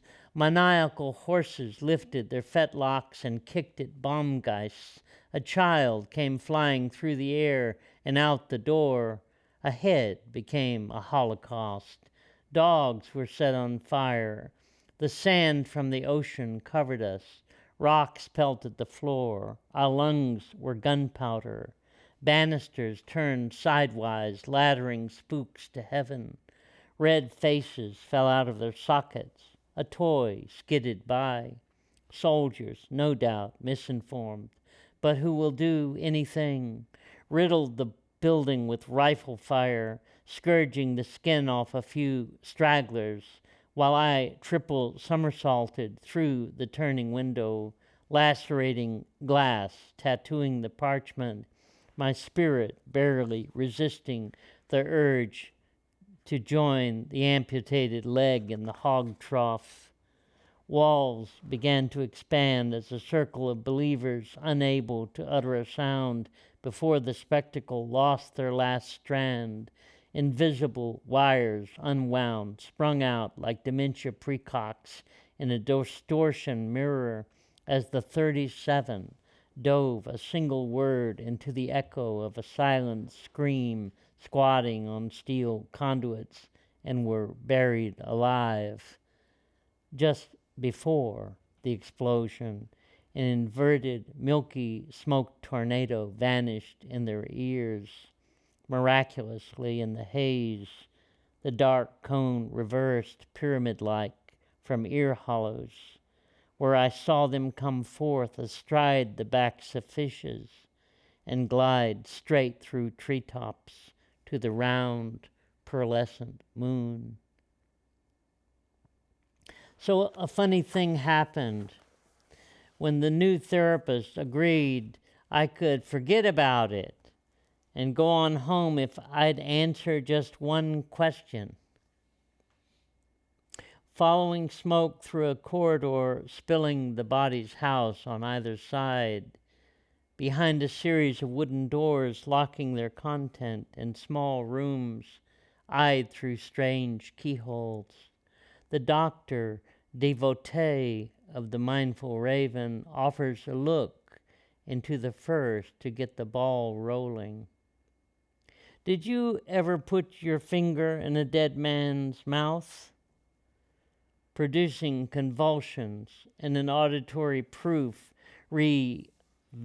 revelated later via telephone, walking bro your Eastex pond as I coterminously my Oaklandish road far away. While carrying the body through a doorway, an arm broke off. That crispy critter barbecued in a helicopter firestorm. So right on the spot, Lucky and Ducky slaked their hunger, offering me, I did not take, a succulent morsel tasting just like chicken. Extruded from the same lines of walkabout, this other PTSD culled from your test at the House of Horrors, spilling from an exit wound of Medusa's phoenix, came that treasure-filled morning for me to rise up and pack it out of graves. So the gang dug up our precious contraband of gold teeth for the division of spoils. And why did you not eat? And why did you not take? A pesky guardian angel came down and whispered in my ear to leave the bones of wrath unplanted or resurrect with them again and again. Each room opens onto many terrible and relentless others. The sequence of interminable doors you must try to go through until the spaces flow back into one another, when you understand their origins and begin the work of reconstruction. So why in God's name would you dare to open even one? And why do I repeatedly dream of living in a new pad where I must go to the upper reaches of a closet only to discover a shoebox of teeth and cogs? Indeed, where are they leading me, and what will such treasures bring?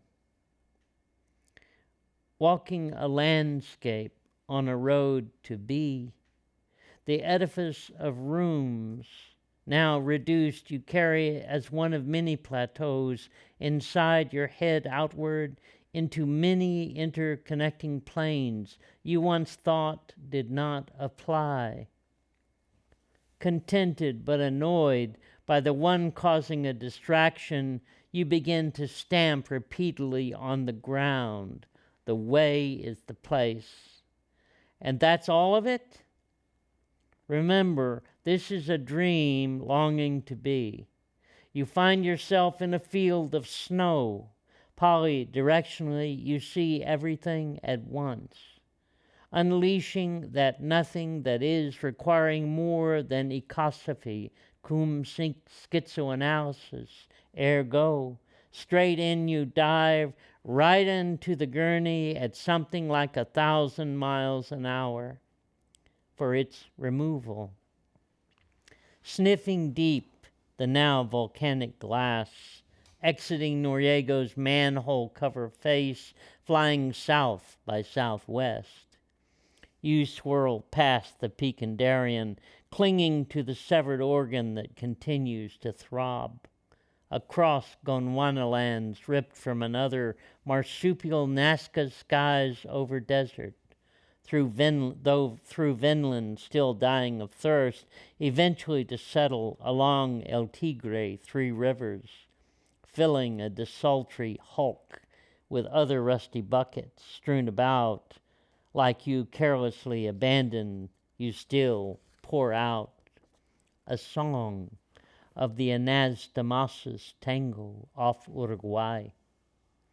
Tourists enjoy the Preservation's League memory of the way it was. And the wind unpins Jacaranda's robe of petals, helping the guide to conceal behind some bolted door our magic memory smoldering on a pyre. Speaking of pulp fiction, she shakes strange yellow hair, dioxins and furans, washing that man right out of into the world's largest estuary.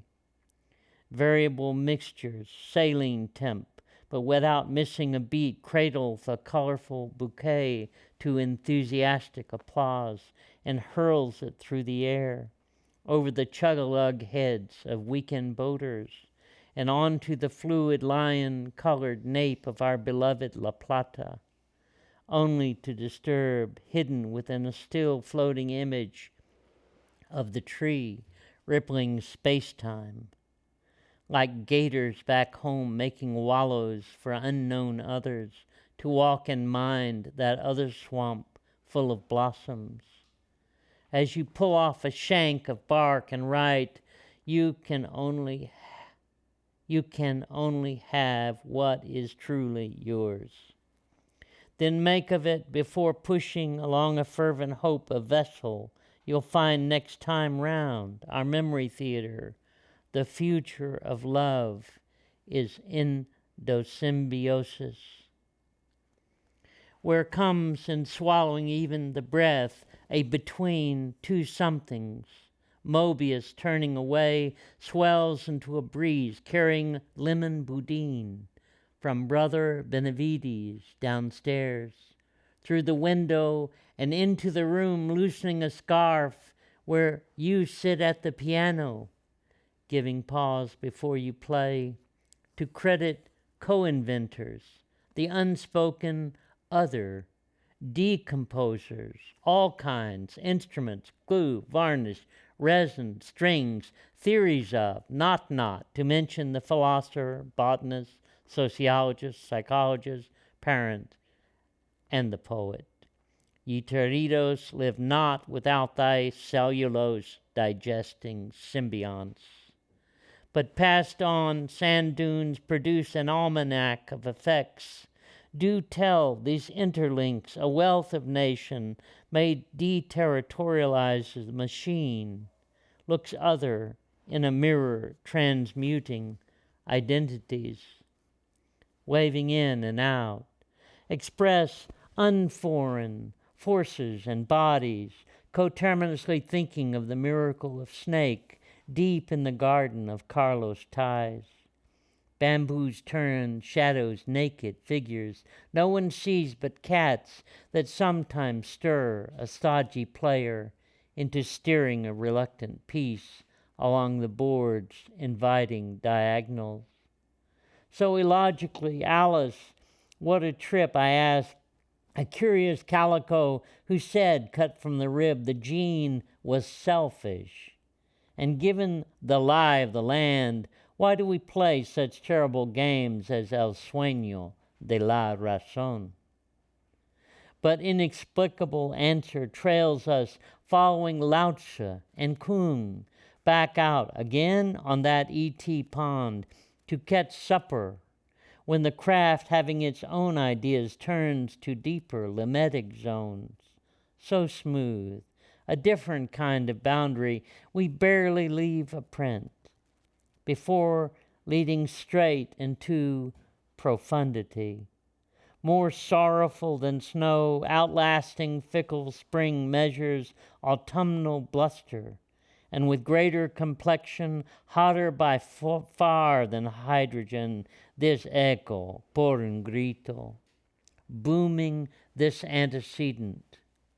Faced with the threat of immediate annihilation throughout the Cold War, the people were silenced into consent with fear, acquiescent to horrific national policies that gave succor to totalitarian regimes all over the globe, translating our anxiety of planetary death from economic externality to tangible use.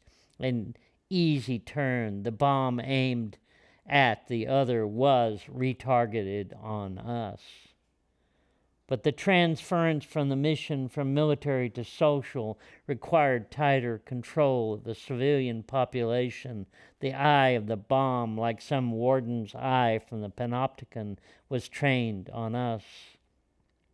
Its wake triangulated the argument that dissent is un-American, and in so doing spread a dissembling mechanism through every social layer, winnowing the unmotivated, uncooperative, unfit. As a small child, I was repeatedly taken down for hypnagogic sessions of child abuse into the great public bomb shelters on jolly school holidays of duck and cover. I sweated the night sweats over it. On missions of mercy, ambulance sirens sent me into torments of hell. The Cuban Missile Crisis scared my family to the outskirts of the city, seeking the good bomb immunity the newspapers promised. Now we validate our parents' pathologies in endless reproduction. The failure of the Cold War project to keep the social control system running has been replaced with the endless war on terror. But our dreams remain intact, as General Lord reminds us in Rods from God. Space superiority is not our birthright, but it is our destiny. Space superiority is our day-to-day mission. Space supremacy is our vision for the future. Let me justify another divagation, seeking to overpower the second. Recursive intensities, periodic explosions, take city death tracks, sucking heat, rodents or otherwise, ergo a climate problem. To go from is to go with.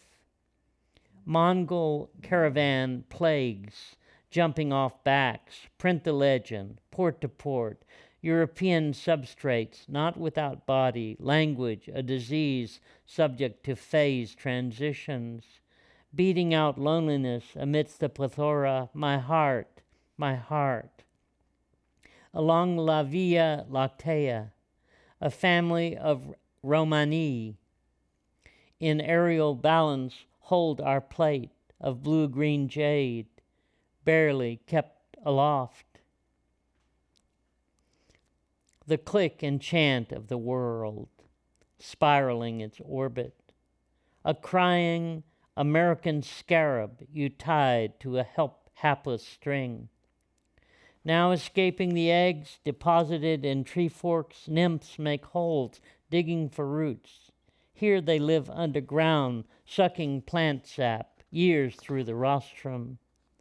One early summer, while exiting my duplex, 10,000 cicadas squeezed from beneath the hillside, crawling slowly toward my door en masse to greet me, as you now do.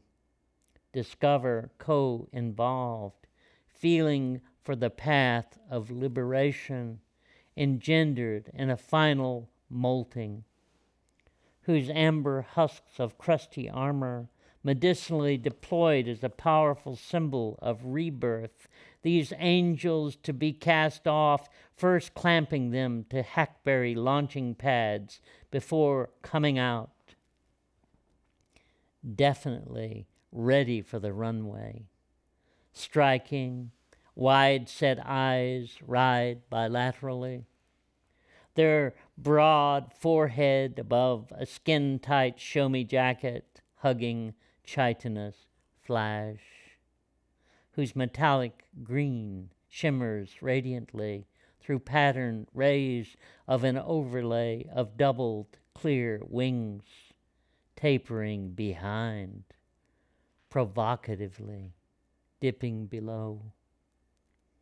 Joining multitudes, a female flicks the castanets of her biplane, releasing a male to fill with air and enhance the resonance it drones from abdominal tymbals.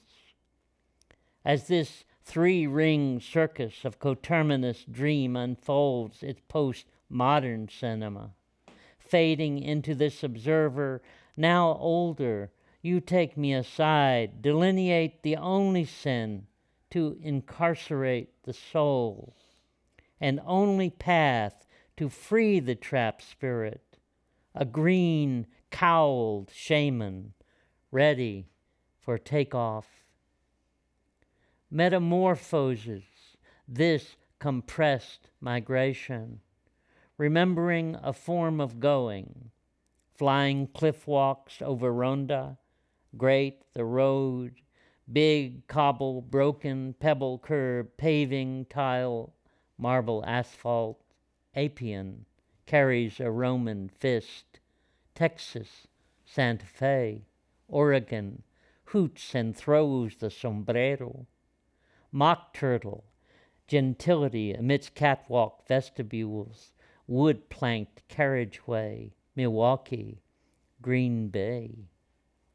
Deer to dirt, foot to trail, contouring animal paths, ridgeways, carrying drovers away from the stone drum, hinge, a sound installation, log, brick, deepening 14,000 years, horse cart, auto, lane, freeway, turnpike, interstate, bridges, tunnel, junctions, crossing, viaducts, interchange.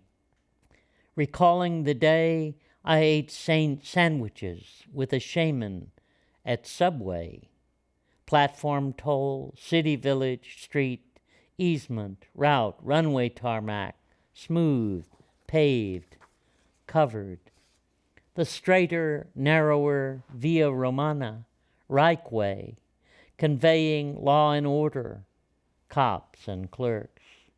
Administrative, technical, commercial, military, religious, academic, controllers are forward, channeling predictable outputs without thinking, our way, walls in and out, hereafter walking the fence line, separating my partner on the other side.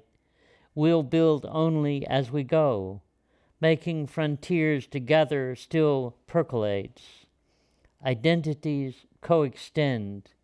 We cannot dissect. The nothing holds us together. With American slaves hightailing it for Mexican freedom at the Sabine, where the woods hid them from unscrupulous Indians, took 'em, white patriots financed by U.S. entrepreneurs heroically rebelled against the tyranny and formed a new nation to reinstate that sacred institution and rid the state of vermin, that is to say, to allow free and private enterprise to flourish. Periodically, they'd go off the deep end and hang some strange fruit on the trees to show they meant business, then punctuate it for good measure with psychotic mass murder. Sheriff Black, who was voted out next election by the citizen councils headed by the unconvicted, noted in what papers would print it. White mobs shot unarmed blacks like sheep without reason. In terror, they ran up tracks for their lives, hoping for sanctuary on Wright's Swamp, now yours. Near the ruins of their shacks and the old sawmill, we'll put a stone up, since the state won't, to honor the victims of the Slocum massacre. Some few buried under the ground, we philosophically walk. But never over the same ground. We go again discovering a niche. These roads, as all our constructs, social or architectural, high, coextensively interstate impositions, slashing forests, mountains, or ancient sites, or dropping buildings from the sky heedlessly upon the earth, without consideration of others, not to omit time, another in the before and after, will never let be, but deliver us merely, deposited without return. Meanwhile, native traces, as they were wont, networked the continent from immemorial, rivers north-south, guided perpendiculars, sutured east-west with rhizomes. Moving with all, and I detouring after Boonslick, far recursing to your place above the Natchez. Reposited from mounds somehow, north at Cahokia, only to go and get my spine straightened in the snake ecliptic with a ball of fire in the mouth. Walking Natchez, again, hitching Pensacola, turning red, finally embrace Natchitoches, before ambling to Caddo Mounds. Such a home, close by, underlings reckoned with LaSalle, but catching a whiff of some pushing hard south, lightning strike, through gneiss and interlarded con granite, black schist, gray whack, red buds and gypsum. Along Moctezuma's river, finding old Tomasan Chali, surrounded with limestone villages, plunging mountain tops into coastal plain, dizzying directions. And what makes them return? That's what's going about to the place I started, your pond. Then countering the Sabrine, go further west and of course south into Coahuitelco land. Along that Camino Real, intrusion, peopled with Sanan, Come Crudo, Cotoname, Humano, to name a few builders of the line becoming circle, we fly through. More to come. The awful stretch to Tenochtitlan, Archibalba, with connectors leading up to Santa Fe, villages round Chaco to the towers. What the trails carry, the learners follow to Pottery Place, on to the university, taking 3 stones down to earth, ley lining California. In the course of time, north, to tall poles only, to discover one has your face on it, and eventually reach that zone of recursive burial via kayak on the hull of mirrored waters, from which one is never to be born again. With so much going on, notwithstanding carbon membranes are permeable, are they not? I mean, energy's got to come from, where'd it go? That little blob underneath. She's shaping Ganesh? While we sign the double cross race, ipsa loquitur, tally sticks, running roads, measure how much order we suck from desert, chaparral, forest, tundra, ocean, grass. We tender, otherwise collectively harvest, processes, reproduce, exchange another nest within, living fossils, modifying up north, down past, blue-black, through mid-level gas floaters on star fields, flickering white clouds. Train down chimney spires, hot volcanoes belch off Bariloche, black slime underworld, food web, snarls air traffic. As Sophia spends morning chasing cotton from ceibas, green at the center of crossing paths, touched by a sleeping gypsy boy, hugging concrete, she leaves a bit of change for him to wake to. No doubt, unburdened with attachment, some Buddha quietly steps over without bothering to try, catches hands full of silk floss floating down. But pulling strands apart for closer examination, and thereby stitching Euphrasia into the discourse. Land, sea, air trades, routes, silk, spice, teas, porcelain, lacquer, ivory, textile, precious stone, pepper, gold, silver, and the rate, pray tell, what is the stuff of men? Fine glass, wine, carpet, jewels. She asks, clutching. I turn the tiny hand, curving her finger back to the point and then tap herself an ecosystem, combining in many directions, accelerating intensity, integration, recoupling, undestroying, dissipating, occurrences into the events gone as new. Wind carries to our stoop jacarandas, drop 1,000,000 flowers that pretty soon turn to snow. You can see it's no season to just sit back and have a few, so don't worry, 'cause I'm going out there later pretty quick after all is said and done, to sweep a path out front long before you get here.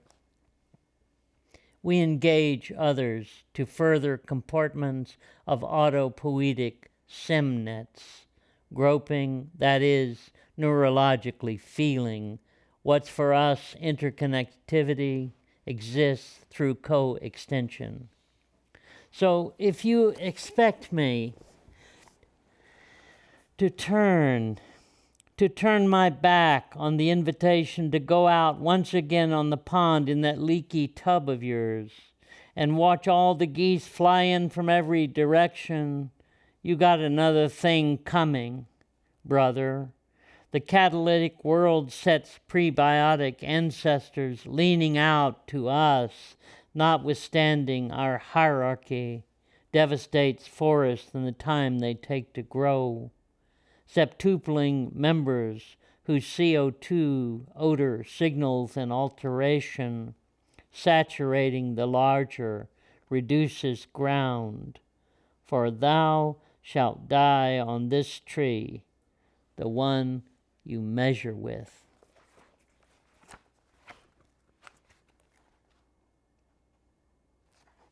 That's enough.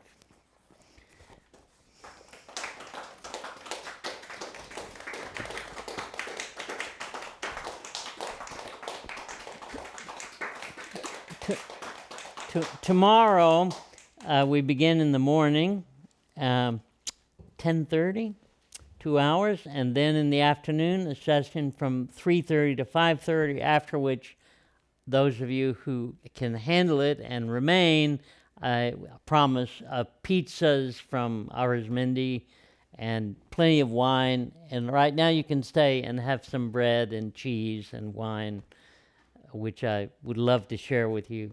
And I thank you sincerely for being here.